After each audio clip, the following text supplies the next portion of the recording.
नमस्कार, स्वागत है आप सबका हमारे खास कार्यक्रम देश देशांतर में। मैं हूं कवीन सचा।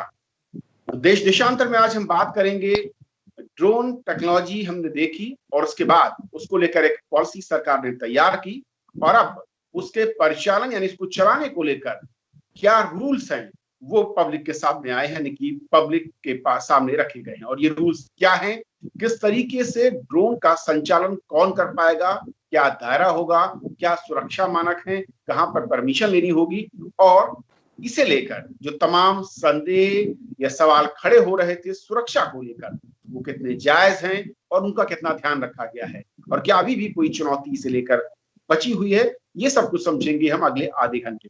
और इसे समझाएंगे हमारे तीन बहुत ही खास मेहमान। हमारे साथ मौजूद हैं doctor Sanat Kaul sir, former joint secretary ministry of civil aviation government of India. Sir बहुत बहुत स्वागत है आपका। हमारे साथ दूसरे खास मेहमान हैं रिटायर्ड वाइस मास्टर पीके श्रीवास्तव सर, डिफेंस एक्सपर्ट हैं। सर बहुत बहुत स्वागत है आपका। और हमारे साथ जितिन जैन है जो कि डिजिटल टेक्नोलॉजी एक्सपर्ट हैं। जितिन आपका बहुत बहुत स्वागत है। शुरुआत मैं सनत सर आपसे करना चाहूंगा। एक लंबे अरसे से इंतजार था और ड्रोन टेक्नोलॉजी हम सब ने देखी, उसका यूज भी देखा। सवाल खड़ा हो रहा था कि किस तरीके से रूल्स आएंगे और किस तरीके से इसे इंप्लीमेंट करा जाएगा और किस लेवल पर हम इसे देख पाएंगे। अब जो शुरुआती तौर पर हमारे सामने तमाम नियम सरकार ने जारी किए हैं, उसे देखकर आपकी प्रतिक्रिया क्या है, आप कैसे देखते हैं ड्रोन के संचालन को लेकर और जो नियम हमारे सामने। थैंक यू, शुक्रिया। सबसे पहले तो मैं ये कहूंगा कि जो भी रेगुलेशन पॉलिसी आ रही हैं वो खाली सिविल के लिए हैं, डिफेंस के लिए अप्लाई नहीं करती हैं। डीजीसीए का कोई रोल डिफेंस में नहीं है, तो जो डिफेंस कर रहा है उससे हमें अभी कोई मतलब नहीं है। और जो मैं कहना चाहता हूं कि सिविल एरिया में इसके अंदर पुलिस भी आती है, पुलिस भी उसी के अंदर आ जाती है। उस पे जो डीजीसीए ने शुरू में पहले सबसे पहले 2014 में तो उन्होंने बैन कर दिया, यानी तो दुनिया भर में तो ड्रोन उड़ रहे थे पर इंडिया में ऑफिशियली बैन कर दिए थे। और जो उड़ रहे थे यानी शादी के लिए या फोटोग्राफी के लिए वो सारे इलीगल हो गए। अब आ गया सवाल कि फिर उन्होंने ड्राफ्ट रेगुलेशन दी, 2 साल तक ड्राफ्ट रेगुलेशन पड़ी रही। अब जाके रेगुलेशन नई आई है, उसमें उन्होंने कंडीशंस लगाई हैं, no permission no take off के एक परमिशन जो खास कहलाई जाती है, जिसमें कि आपको हर एक ड्रोन में एक सम सॉर्ट ऑफ एक चिप लगेगा और उस चिप की वजह से आपका ड्रोन उड़ सकेगा। उसका डायरेक्शन, उसको कब टेक ऑफ करना है, कहाँ जाना है, कितने समय तक उड़ सकता है, वो सारा उसमें होगा और उसकी वजह से उस पर टोटल कंट्रोल होगा।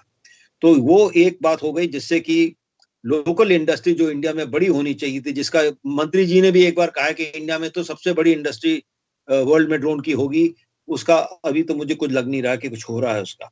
और जो इंपोर्ट हो रहे थे वो भी खामखा काफी कम हो गए हैं, क्योंकि उसमें जो कंडीशन लगा दी गई हैं वो ऐसी हैं, ऐसी स्ट्रिक्ट है कि इंपोर्ट करने वाले को भी डर लगता है कि वो लाएगा तो उस पर उड़ नहीं सकेगा, क्योंकि लोकल चिप लगना चाहिए और सब कुछ होना चाहिए। तो इसलिए ड्रोन के ऊपर वो अब बड़े बड़े रेगुलेशन लगा दिए हैं, जबकि इंडस्ट्री है ही नहीं और ना इंपोर्ट हो रहा है। तो अभी जो ड्रोन्स हैं हिंदुस्तान में, कितने उसमें ऑफिशियल हैं कितने अनऑफिशियल है ये भी पता नहीं। ऑफिशियल बहुत कम है, कई परमिशन आजकल दे रहे हैं जो कि एग्जेम्पशन के साथ, एग्जेम्पशन के बिना। बट मैन्युफैक्चरर्स, ड्रोन के जो मैन्युफैक्चरर्स हैं वो काफी खुद नाराज से हैं, कह रहे हैं कि हम कैसे बनाएंगे, और जो ओनर्स हैं उनके लिए भी दिक्कत आ रही है कि कैसे उड़ाएंगे उनको। और उसके ऊपर अभी bureau of civil aviation security ने अपने कुछ रूल लगा दिए हैं, जिसमें कि वो कहते हैं जहाँ पार्किंग होगी वहां भी बायोमेट्रिक एंट्री होनी चाहिए, वहां के जो सफाई कर्मचारी भी हो, कोई भी हो, उसका सिक्योरिटी क्लियरेंस होना चाहिए। और कई उन्होंने रूल्स में लगा दिया है कि मतलब मेरी कोई रिस्पॉन्सिबिलिटी नहीं है, आप ही के ऊपर सब पड़ेगा। तो मुझे तो लग रहा है कि ड्रोन इंडस्ट्री के लिए इनको एक रेगुलेशन जो एक डीजीसीए का, एक bureau of civil aviation security का है, उसको रिवाइज करना पड़ेगा अगर ये चाहते हैं कि इंडस्ट्री ग्रो करे। जितिन, 2 सवाल बहुत अहम है। और जब ड्रोन को ओपन करने की बात है कि पॉलिसी लेवल पर आ रही थी, तभी हमने देखा था और उसको लेकर कई सारे पार्टियों ने, सांसदों ने पत्र लिखा था, शंकाएं जाहिर की थी। सुरक्षा सर्वोपरि होनी चाहिए, सिक्योरिटी सबसे अहम है। जिस तरीके से आज के दुनिया में हम देखते हैं कि इसका दुरुपयोग, जिसकी आशंकाएं जताई गई थी, अब जबकि इसके रूल्स हमारे सामने नजर आ रहे हैं, पॉलिसी के लेवल पर जो चीजें थी वो सामने आई हैं, कैसे आप देखते हैं और जो कि समझ सर कह रहे हैं कि इतना ज्यादा अगर आप रिस्ट्रिक्ट करेंगे तो फिर एक इंडस्ट्री के तौर पर ये डेवलप हो पाएगी, इसमें संदेह खड़ा हो जाता है। देखिए, जो अभी करीबन 2 साल पहले जो डीजीसीए के रूल्स और गाइडलाइंस आई थी, उसके हिसाब से उन्होंने एक तरह से ड्रोन का जो पूरा मार्केट है और जो इकोसिस्टम है उसको मैं कंट्रोल करने की, कंट्रोल तो शब्द सही नहीं होगा, रेगुलेट करने की कोशिश करी थी कि एक कहीं ना कहीं उसके ऊपर जो है गवर्नमेंट की ओवरसाइट हो और एक अंधा मतलब उसके अंदर ड्रोन जो भी वर्जी जो किसी तरह का ड्रोन लेके आना चाहिए, आम बनाम मतलब एमेच्योर हॉबी ड्रोन, वो मतलब कोई रूल्स रेगुलेशन पॉलिसी पहले कुछ था नहीं, तो उसको डीजीसीए ने 2 साल पहले फिल किया।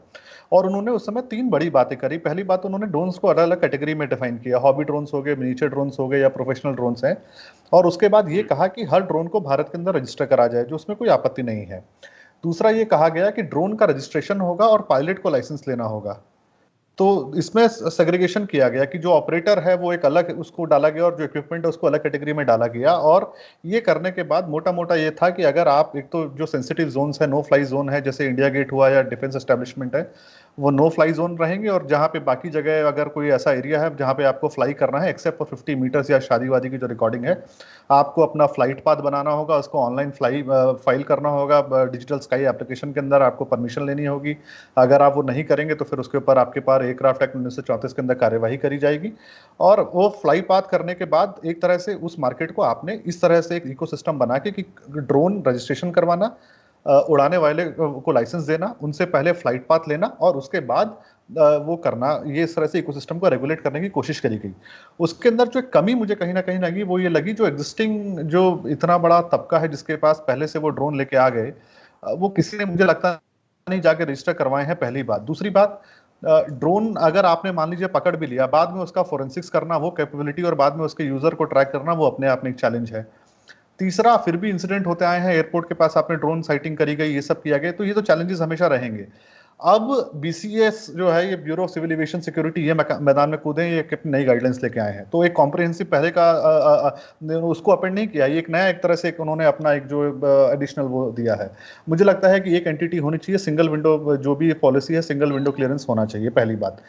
अब जो गाइडलाइंस है वो ये कह रहे हैं कि साहब जो इकोसिस्टम था रेगुलेट करना वो तो ठीक है, इसके अलावा हम एडिशनल आपकी जिम्मेदारियां तय कर रहे हैं। उसका कहने का मतलब ये है कि आप ड्रोन को जब रखते हैं तो आप उसके अंदर कैमरे वगैरह की निगरानी रखेंगे कि मतलब ताकि आप कल को ये ना कह सकें कि मेरा ड्रोन कोई और ले गया। पर ये मैं इसमें थोड़ा सा मेरी असहमति है। ये पहली नजर में तो लगता है कि ये बहुत अच्छा कदम है, पर अगर आप ऐसा देखा जाए तो आपकी गाड़ी कल को कोई चोरी करके ले जाए और एक्सीडेंट कर दे तो आपको ये कहा जाए कि सरकार की आपने अपनी गाड़ी को भी कैमरे के अंदर रखेंगे, फिर क्या? जान तो सभी की बराबर है ना। तो मुझे लगता है कि वो शायद एक अच्छा काम करने के चक्कर में एक जो लार्जर पर्सपेक्टिव था उसको वो शायद नहीं देख पाए। दूसरा, फिर ये कहा गया है कि आप 30 दिन तक उस वीडियो स्टोरेज को मेंटेन करेंगे, वो तो ठीक है। मतलब अगर आप इस पॉलिसी के अंदर जा रहे हैं तो आप कहना ये चाह रहे हैं कि अगर आपने 2 लाख रुपए का ड्रोन खरीदा तो 50,000 70,000 रुपए का कैमरा सिस्टम भी एडिशनली लीजिए और फिर उसकी जिम्मेदारी भी लीजिए। मुझे लगता है ये ठीक नहीं है। अगर आपने लाइसेंस उसको दिया है, रजिस्टर्ड है, तो वो फिर गलती होगी तो गलती किसी से भी हो सकती है, सरकार की भी जिम्मेदारी की चोरी चकारी ना हो। तीसरा, ये कहा जा रहा है कि जो टेक्नोलॉजिकल उसके अंदर एक गाइडलाइन है कि आपको उसको इस तरह से रखना है कि कोई उसके सॉफ्टवेयर को टैंपर ना कर दे, कोई स्पूफिंग ना हो, कोई हैकिंग ना हो। ये ये होना चाहिए, मगर इसकी जिम्मेदारी यूजर की नहीं है, इसकी जिम्मेदारी तो कंपनी की है या सरकार की है। अगर कल को कोई जीपीएस सिग्नल स्पूफ करता है तो मेरी क्या गलती है? अगर कल को कोई मैलिशियस उसके अंदर सॉफ्टवेयर, जैसे अगर आपने देखा होगा अभी 3 दिन पहले रिपोर्ट आई है कि जो डीजीआई जो सबसे बड़ी कंपनी है ये एमेच्योर ड्रोन बनाने की, चाइना की, जो डीजीआई के ड्रोन्स आते हैं, वो ये आरोप लगाया जा रहा है कि उनकी कंपनी जो ऐप ड्रोन को कंट्रोल करने वाला है उससे ज्यादा डेटा निकाल रही थी, चाइना भेज रही थी, जिसका इस्तेमाल जो है एक तरह से सर्वेलेंस के लिए किया जा सकता है। कंपनी ने उसमें कहा है कि हमारे गवर्नमेंट ड्रोन्स के अंदर नहीं है, हॉबी ड्रोन्स के अंदर है। तो ये सारी जो सॉफ्टवेयर टेम्परिंग का या डेटा चुराने का या स्पूफिंग की जो ये मतलब चैलेंजेस हैं, इसकी जिम्मेदारी यूजर की कैसे हो सकती है? अगर वो खुद करे तो आप उसको जिम्मेदार ठहरा सकते हैं, मगर कोई और कर रहा है उसकी जिम्मेदारी आप यूजर के ऊपर नहीं दे सकते। तो मुझे लगता है कि इंटेंशन इसकी नो डाउट पॉलिसी की बहुत अच्छी है, मगर इसमें 2 मुझे चैलेंज नजर आ रहे हैं। एक तो एक सिंगल विंडो होना चाहिए, तो बीसीएस कर ले या डीजीसीए कर ले या सरकार एक मिनिस्ट्री के थ्रू कर ले, अलग अलग डिपार्टमेंट एक ही चीज पे काम करेंगे तो वो खिचड़ी बन जाएगी। दूसरा कि जिम्मेदारी इकोसिस्टम में सबकी बराबर होनी चाहिए, आप अपनी जिम्मेदारी दूसरे के सर पहना दे, ये ठीक कदम नहीं है। ओके, लेकिन जितिन, एक चीज छोटा सा मैं जवाब चाहूंगा। क्या ये कहा माना जाए कि हम ज्यादा ओवर प्रोटेक्टिव हो रहे हैं इस टेक्नोलॉजी के इस्तेमाल को लेकर, ज्यादा डरे हुए हैं, इसलिए इतने ज्यादा बंदिश या इतने ज्यादा रूल्स में कहूँ कि टाइट नजर आ रहे हैं?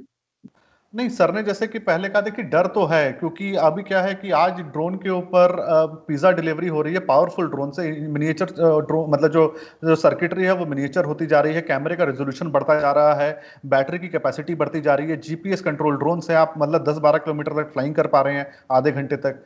तो वेपन डिलीवरी करवाने के लिए ड्रोन का इस्तेमाल हो रहा है, तारन तारन में हुआ, पंजाब में हुआ, कश्मीर के लिए हुआ, कल को कोई हैंड ग्रेनेड फिकवा दे, ये सारी चीजें भी देखिए थ्रेट तो है, इसमें कोई दो राय नहीं है कि ड्रोन आने वाले समय का एक वो खौफनाक मंजर पैदा कर सकता है जिसके बारे में शायद परिकल्पना नहीं की जा सकती। उसके लिए संशय है, डर है, और उसको रेगुलेट करने की जरूरत भी है। मगर वो करने के लिए मुझे लगता है कि पॉलिसी ऐसी भी ना हो जाए कि हमारी इंडस्ट्री और इकोसिस्टम ही ग्रो ना कर सके। तो मुझे लगता है कि सोच और जरूरत है, मगर उसको करने का तरीका शायद और बेहतर हो सकता था। ओके, श्रीवास्तव सर, जरूरत है, और मैं कहूँ कि भविष्य की एक ऐसी टेक्नोलॉजी है जिसके सारे देश इस्तेमाल कर रहे हैं अलग अलग तरीकों से। सिविल अगर सेक्टर में मैं कहूँ जिसकी परमिशन इस पॉलिसी के जरिए सामने आई है, क्या इस तरह के नियमों के साथ इसका हम ग्रोथ देख पाएंगे, या आपको लगता है कि सिक्योरिटी ज्यादा बड़ा कंसर्न है, इस पर सरकार ने फोकस ज्यादा किया है? तो मैंने दोनों पैनलिस्ट को सुना और मैं बहुत कुछ हद तक सहमत हूँ, मगर अपने बैकग्राउंड के हिसाब से मैं कुछ कहना चाहूँगा कि हमें एक रेगुलेशन आर्किटेक्चर अगर इंडस्ट्री को ग्रो करना है तो ज़रूर लाना पड़ेगा। हमारे यहाँ स्पेस इंडस्ट्री भी ग्रो नहीं कर पाई थी क्योंकि हमारे पास स्पेस लॉ नहीं था। तो रेगुलेशन तो बहुत ज़रूरी है जिससे पता चल सके कि हमारा आर्किटेक्चर क्या है, उसकी हम कैसे उसको डेवलप करेंगे और ओनरशिप कहाँ कहाँ रेस्ट करेगी। अब सवाल ये उठता है कि इस रेगुलेशन में अगर मैं पॉजिटिव चीज़ें देखूं तो मैं देख ये रहा हूँ, कुछ बैकग्राउंड में बताना चाहूँगा आपको कविंद्र। यहाँ 2019 में ही एक हॉबी ड्रोन फ्लायर ने अपने ड्रोन को लेकर के in US around the white house which is the most protected building in the world, उसने उसको घुमाया और उसके बाद लॉन में लैंड करा दिया। एक और केस हुआ था, एक इन्वायरमेंटल एक्टिविस्ट थे जापान में, और वो इस बात से बहुत नाराज़ थे कि जो न्यूक्लियर रिएक्टर्स क्यों खोले जा रहे हैं दोबारा। तो उन्होंने ये बताने के लिए प्राइम मिनिस्टर के घर में उन्होंने रेडियो एक्टिव सैंड रख करके ड्रोन में उनके छत पे उतार दिया, जो कि जापान में भी प्राइम मिनिस्टर के घर से 2 हफ्ते बाद पता चला। तो और आईसिस ने भी इसका इस्तेमाल किया है 2015 में। तो इन सब चीज़ों के पीछे, इस डर के पीछे, इस भय के पीछे और इस नीति के पीछे ज़रूर कुछ कारण हैं जो कि बहुत सक्षम कारण हैं। अब मैं दूसरी बात कहता हूं जो इन्होंने लिमिटेशन की है। एक लिमिटेशन है हॉबी वाली, जिसमें नैनो और आपके माइक्रो आते हैं, उसमें 40 फीट की रेगुलेशन है, उसके बियॉन्ड आप नहीं उड़ते हैं तो कोई खास नहीं कर सकते हैं। और आपका नॉर्मल जो वो हो रहा है, गाइडेंस हो रही है थ्रू जीपीएस हो रही है, तो it is not so precise कि आप किसी चीज़ को कर सकते हैं। दूसरी हाइट उन्होंने फिक्स की है 200 फीट पे, और लास्ट हाइट फिक्स की है 400 फीट पे। सो विद दिस हाइट हम किसी भी रिस्ट्रिक्टेड फ्लाइंग जोन में या अपने जो एयर डिफेंस कंट्रोल जोन्स होते हैं उसमें हम नहीं आ रहे हैं। तो इसका मतलब देयर इज वहाँ पर सेफ्टी है हाइट की सीलिंग वाइज। फिर वेट वाइज भी इसको क्लासीफाई किया है। तो इस क्लासिफिकेशन में मुझे एक बात अच्छी ये लगी, कम से कम हमने ये डिफाइन तो किया क्या उड़ सकता है इस कंट्री में, क्या नहीं उड़ सकता है। आज तक सब कुछ इलीगली उड़ रहा था, अब देयर इज सम रेगुलेशन, वो लीगली उड़ सकता है, ये बहुत बड़ी बात है। फिर उन्होंने पायलट के लिए, स्टोरेज के लिए और visual line of site flight के लिए क्लियर किया है। विजुअल लाइन ऑफ साइट जो फ्लाइट के लिए क्लियर किया है उसमें आप बहुत दूर नहीं जा सकते हैं। अगर विजिबिलिटी है 5 to 7 किलोमीटर 8 किलोमीटर उतना ही जा सकते हैं। फिर जोन्स को भी डिफाइन किया है जो कि बहुत बड़ी बात है। उन्होंने डिफाइन किया है कि there is a red zone, yellow zone है, ग्रीन जोन है, अनरिस्ट्रिक्टेड जोन है। तो एक तरीके से देश को जब ऐसे जोन्स में बांट दिया है, आपने ये डिफाइन कर दिया है कि 10th क्लास पास लड़का आफ्टर सम ट्रेनिंग उसको फ्लाई कर सकता है। तो ऐसी कोई खास बहुत सीवियर रिस्ट्रिक्शन नहीं डाली है, मगर ट्रेसिबिलिटी का एस्पेक्ट रखा है। ट्रेसिबिलिटी का एस्पेक्ट रखने में फर्स्ट टाइम जब रेगुलेशन बनाते हैं हमने हमेशा देखा है वो थोड़े ज़्यादा टाइट होते हैं, बिकॉज हमारे पास कोई अनुभव नहीं होता है। तो अगर आप उस पूरे मुद्दे को देखें तो जो फर्स्ट ड्राफ्ट है हम इसको जीरो ड्राफ्ट बोलते हैं, क्योंकि हमारे पास अभी अपना डेटा नहीं है। जीरो ड्राफ्ट और जिस तरह की कामों में ये इस्तेमाल हो सकता है और हो भी रहा है। अभी जितिन ने बताया कि ये ऑलरेडी इसके थ्रू वेपन्स की डिलीवरी हो चुकी है, इसके थ्रू रेकी हो चुकी है। और आईसिस ने तो इसको इस्तेमाल किया था एक बड़े फनी पर्पस के लिए। उन्होंने कैमरा से लोकेशन ली थी एलाइड फोर्सेस की और अपने फायरर्स को वहां से बताया था आप यहाँ फायर करो। तो उन्होंने उसको कंबाइन किया था, the picture and the attack. उन्होंने उसके थ्रू अटैक नहीं किया था। बाद में वो लोग भी तो काफी तेजी से आगे बढ़ते हैं, उनके पास भी काफी शक्ति होती है, जो इस तरह के ग्रुप्स होते हैं, उन्होंने इसको फर्दर डेवलप किया।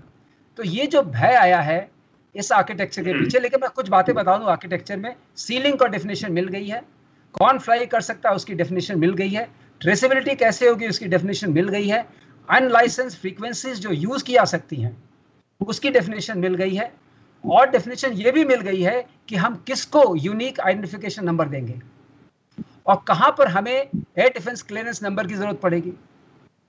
और एक डिजिटल स्काई प्लेटफॉर्म भी क्रिएट कर दिया गया है। तो अगर आप ये सारे कंपोनेंट्स को देखें जिनकी सिंथेसिस करके हमें अपने रूल्स को और भी कॉमर्स फ्रेंडली बनाना है। ऑफ कोर्स अभी हमने ये नहीं क्लियर किया है कि इसके थ्रू हम अमेजॉन के पैकेट्स डिलीवर कर सकते हैं, अब ये नहीं किया है। और उस बात में मैं सहमत हूं अपने को पैनलिस्ट से कि अमेजॉन अभी भी पैकेट डिलीवर करता है और उस पैकेट में अभी भी कुछ आ सकता है। लेकिन जब आप किसी चीज को थर्ड डायमेंशन में लाते हैं, जिसको हम एविएशन बोलते हैं, थर्ड डायमेंशन में आते ही उसके और बहुत सारी चीजें रिस्क बढ़ जाता है। और जहां तक बात रही स्पूफिंग की और ब्रेकिंग इनटू की, जो सॉफ्टवेयर रेजिडेंट सॉफ्टवेयर है, मेरी अंडरस्टैंडिंग ये रही है कि रेजिडेंट सॉफ्टवेयर है उसकी ही जिम्मेदारी ओनर की होगी। जो स्पूफिंग कोई बाहर से कर सकता है उसकी जिम्मेदारी ओनर की नहीं होगी, क्योंकि हो ही नहीं सकता। वो उसी चीज की जिम्मेदारी ले सकता है जो चीज लाया है। और खासतौर से इसमें एक और बात है, उन्होंने ये कहा है जो आपका इक्विपमेंट आएगा उसको हम वेरीफाई करेंगे।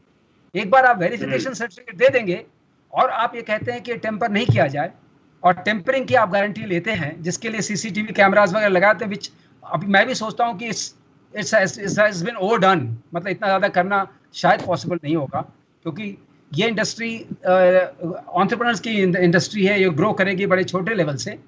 तो मगर ये है कि वो जिम्मेदारी लेंगे, उसकी टेम्परिंग की और भी मेथड्स हैं जिसमें हम सील कर सकते हैं, सीलिंग कर बहुत सारी चीज़ें इसके थ्रू हम उसको कंट्रोल कर सकते हैं। तो हमें वो सारी चीज़ें लानी पड़ेंगी। इसका मतलब सॉफ्टवेयर हार्डवेयर इस इक्विपमेंट को आप वेरीफाई कर दें, वेरीफाई करके आप सील कर दीजिए। जहाँ तक लिंक का सवाल है, आपने ऐसी फ्रीक्वेंसीज दी हैं जिनके थ्रू आप यू एक्सपेक्ट बाकी कुछ नहीं हो सकता, उन फ्रीक्वेंसीज को हमें सिक्योर करना पड़ेगा, उसके लिए गाइडलाइंस इशू करनी पड़ेंगी जो इस रेगुलेशन मुझे दिखाई नहीं दी। लिंक बहुत बड़ी चीज है।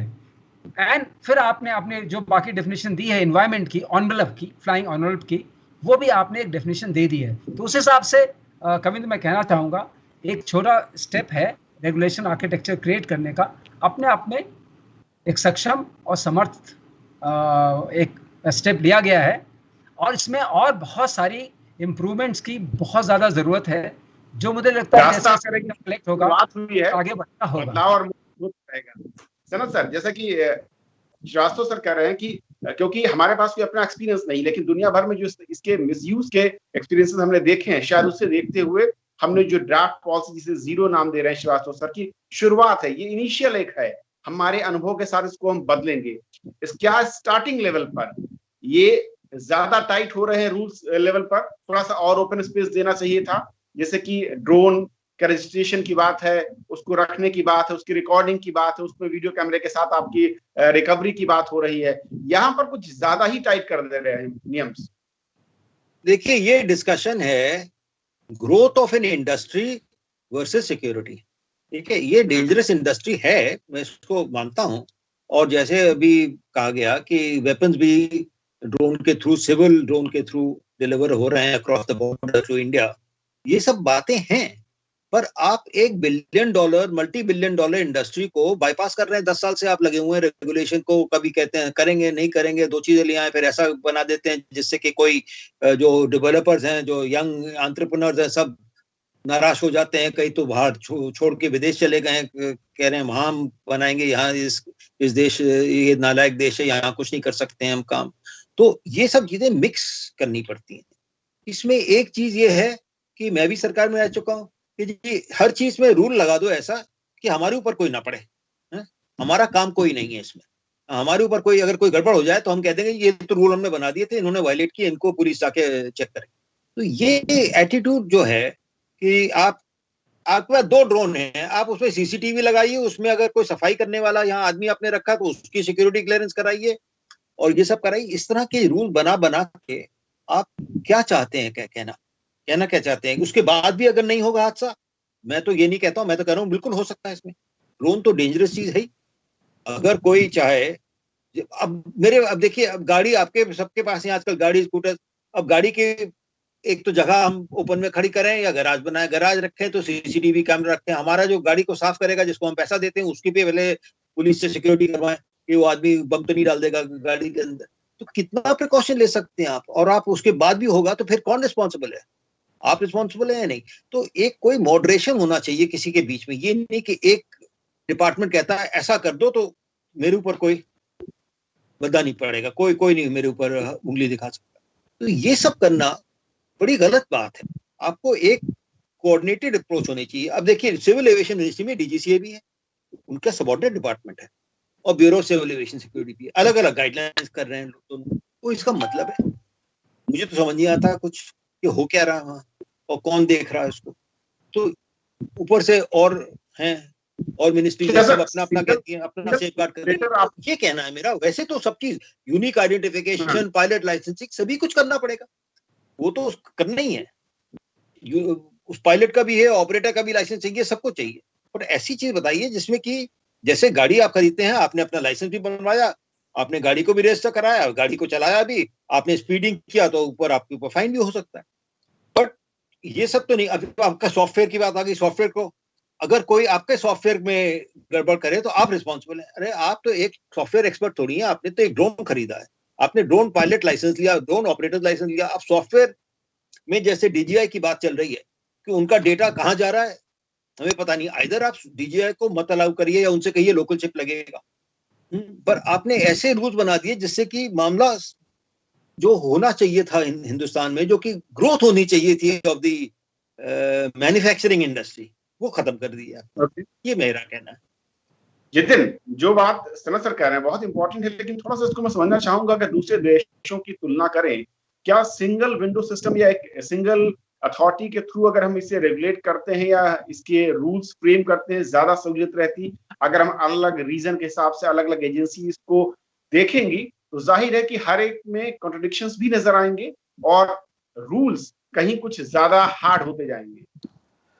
कविन, देखिए, दूसरे देशों के अंदर अगर यूएस हुआ या यूरोप के अंदर कई देश है जहां पे ड्रोन्स को लेके रूल्स हैं, और मैं ये नहीं कह रहा कि इससे भी स्ट्रिक्ट रूल्स हैं, मगर जैसे यूएस के अंदर अगर आप लें तो ऑटोनोमस एरियल व्हीकल को छोड़ दीजिए, आप नॉर्मल ऑटोनोमस व्हीकल की भी बात कीजिए तो उसको भी लेके बहुत सारे गाइडलाइंस इंडिया में अभी वो नहीं है। मगर जहां जितने स्ट्रॉन्ग गाइडलाइंस हैं वहां इंडस्ट्री को थ्राइव करने के लिए, रिसर्च को बढ़ावा देने के लिए फिर स्पेशल टेस्टिंग जोन्स हैं। उन्होंने आइलैंड के आइलैंड सिटीज को स्पेसिफिकली जो है वहां पे इंफ्रास्ट्रक्चर डेवलप करके इस तरह से किया है कि वहां पे ऑटोनोमस व्हीकल की टेस्टिंग हो सके, और वहां पे गूगल की ऑटोनोमस कार, टेस्ला की गाड़ियां टेस्ट हो रही हैं। तो हमारे यहाँ एग्जेम्प्टेड जोन्स नहीं है। या तो आपने कोई ऐसी सिटी बनाई होती जहां आपने कहा था कि जिसको जो एक्सपेरिमेंट करना है, फ्लाई करना है, आप उस आइलैंड पे जाके कर लीजिए, वहां पे आपने इंफ्रास्ट्रक्चर बताया होता, वहां पे आपने इंश्योर किया होता कि लोग सड़कों पर नहीं फुटपाथ पे ही चलेंगे, ऑटोमेटेड सिग्नल्स होंगे ताकि ऑटोमेटेड व्हीकल चल सके।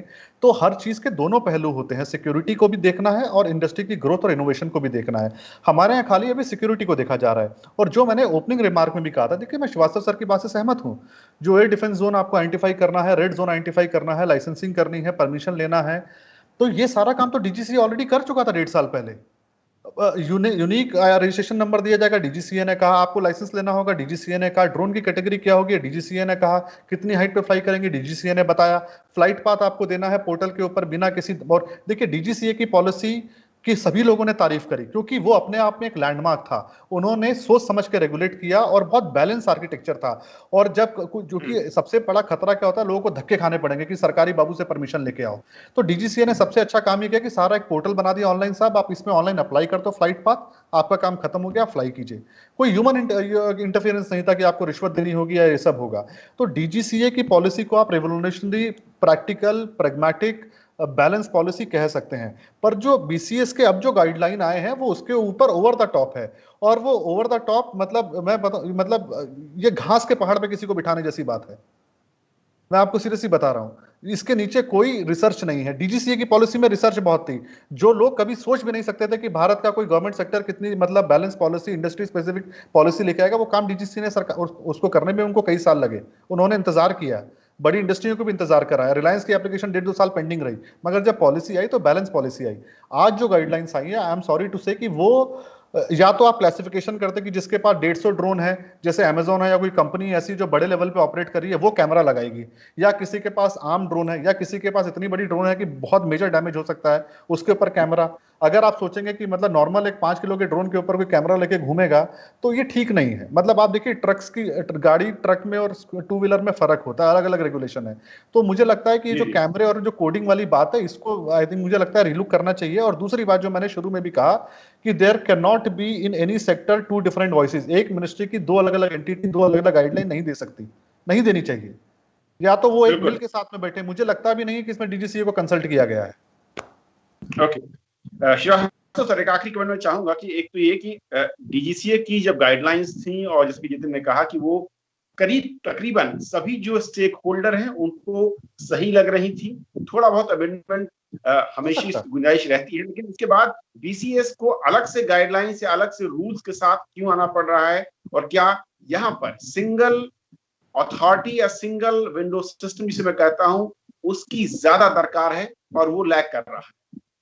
देखिए, हम हर जगह सिंगल विंडो क्रिएट करने की कोशिश कर रहे हैं, और BCS की गाइडलाइंस जो हैं वो DGCA की गाइडलाइन से हट के नहीं हो सकती हैं, और होना भी नहीं चाहिए।